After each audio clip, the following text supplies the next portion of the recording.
V Mariboru je danes prvi sejem nevladnih organizacij, kjer se predstavlja kar lepo število nevladnih organizacij iz Podravja. Vsaka je pripravila stojnico in na vsaki stojnici je kaj zanimivega. Tudi tukaj na prvi stojnici, kjer so študenti medicine, se bo verjetno zgodilo še marsikaj zanimivega. Ja, mi smo danes pripravili demonstracijo temeljnih postopkov oživljanja, ki jih lahko preizkusijo tudi sami obiskovalci. Delimo pa tudi zloženke, v katerih so opisani osnovni postopki prve pomoči. Zloženka je zelo priročna za v denarnico, majhne velikosti, tako kot vizitka, in jo lahko dejansko uporabimo v vseh tistih situacijah, ko bi prvo pomoč potrebovali, pa smo mogoče zaradi živčnosti zmedeni ali pač nesigurni v svoje znanje.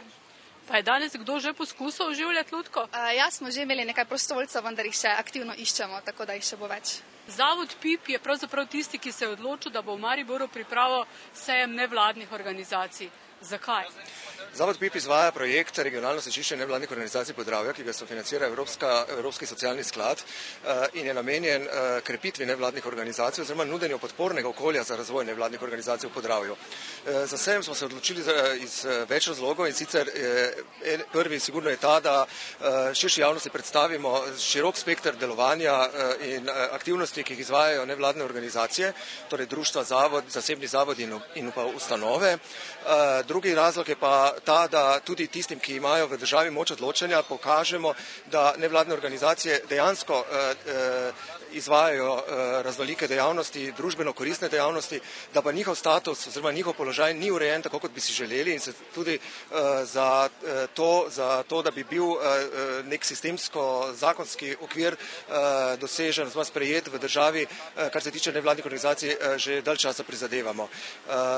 V glavnem pa želimo, torej, kot sem rekel, pokazati javnosti, kaj vse nevladne organizacije delajo in te bodo seveda tukaj to tudi pokazale. 35 organizacij se je prijavilo in sodeluje in veseli smo takšnega odziva.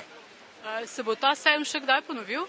Mi smo v okviru tega projekta, ki je dvoleten, se pravi za leto 2009-2010, prijavili 2 takšna sejma. To pomeni, da bomo drugo leto takšen sejem ponovno ponovili ob vseh drugih aktivnostih, ki jih izvajamo v okviru regionalnega sečišča. Kaj pričakuje društvo za uveljavitev pravic živali na današnjem sejmu?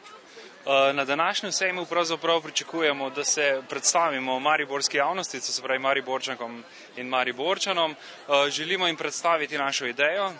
To je ideja boja za pravice živali in promocija veganstva. Na današnji stojnici lahko tudi mimoidoči podpišejo peticijo, namreč v juniju pošljemo na slovensko vlado in parlament predlog za spremembo zakona za zaščito živali, v katerem zahtevamo, da se uvede člen, ki bo prepovedoval uporabo cirkusov s prosto živečimi živali v Sloveniji. S tem, da ste pripravili tudi nekaj majčk, bedžev. Ja, na stojnici si lahko mimoidoči pogledajo pravzaprav naš informativni material, potem imamo res različne majice, broške, vse je nekako na temo pravic živali. In se vam zdi, da Mariborčane to zanima? Mariborčani, zdaj, če bi takole generalno rekli, je to seveda takole težko odgovoriti, ampak predvsem mlade zagotovo zanima. Ljudi, ki so odprtega srca, zagotovo zanima. Mi želimo pač s tole stojnico to idejo približati, tako da upamo, da bo čim več mimoidočih tudi zanimanjem prišlo do naše stojnice. Med nevladnimi organizacijami, ki se danes predstavljajo, je tudi društvo Drava. Kdo pravzaprav ste? Ja, društvo Drava je lokalno društvo, ki zajema Maribor z okolico, je pa redni član Zveze društva za socialno gerontologijo. Mi smo nevladna organizacija, ki izvajamo program skupine starih ljudi za samopomoč. To so skupine starih ljudi, ki se združujejo. Najprej so to ljudje osamljeni, ki se ne poznajo, kasneje se pa združijo v eno skupino in postanejo prijatelji. Te skupine se enkrat na teden dobivajo ali na mestni četrti, ali na šoli, ali v kakem vrtcu in jih vodijo voditelji, prostovoljci, vodijo teme pogovorov, potem enkrat na leto imamo izlete, rojstne dneve praznujemo teh starih ljudi. Skratka, naenkrat dobi star človek, ki je osamljen, en kup prijateljev in se ne počuti več tako osamljen, ampak pripadne nekomu. Te skupine delujejo samo v Mariboru ali ste vezani na vso Slovenijo? Ja, Zveza društva je nacionalna organizacija in tako sem rekla, je društvo Drava, eno izmed teh je lokalno društvo.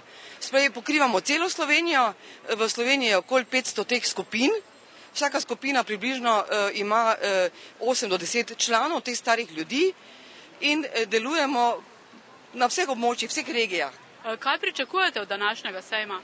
Predvsem, ker nimamo veliko denarja, tako kot vsa društva, pa kriza, ki je, promocijo našega programa, da bi čim več starih ljudi zvedlo za nas, se odločilo, da pristopijo k nam, da zvejo za nas, da lahko se priključijo skupinam, ki že delujejo in sebi pomagajo, da se imajo fajn.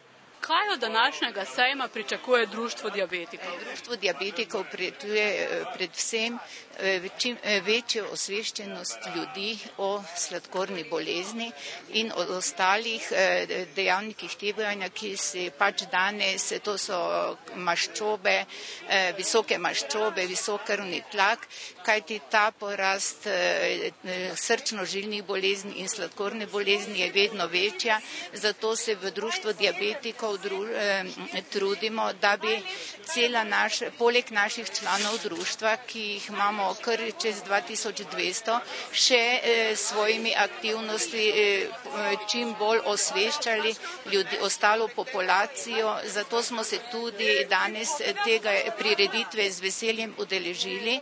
Mislite, da se Mariborčani premalo zavedajo te bolezni? Veste kaj, mislim, da tudi mogoče malo premalo, da nekako, ko se srečajo potem z ekipami, ki izvajajo te meritve, pa to, da jih tu nekako spet spomniš na to, da kako pomembno je zdrav način življenja, zdrav način prehranjevanja in predvsem fizična aktivnost.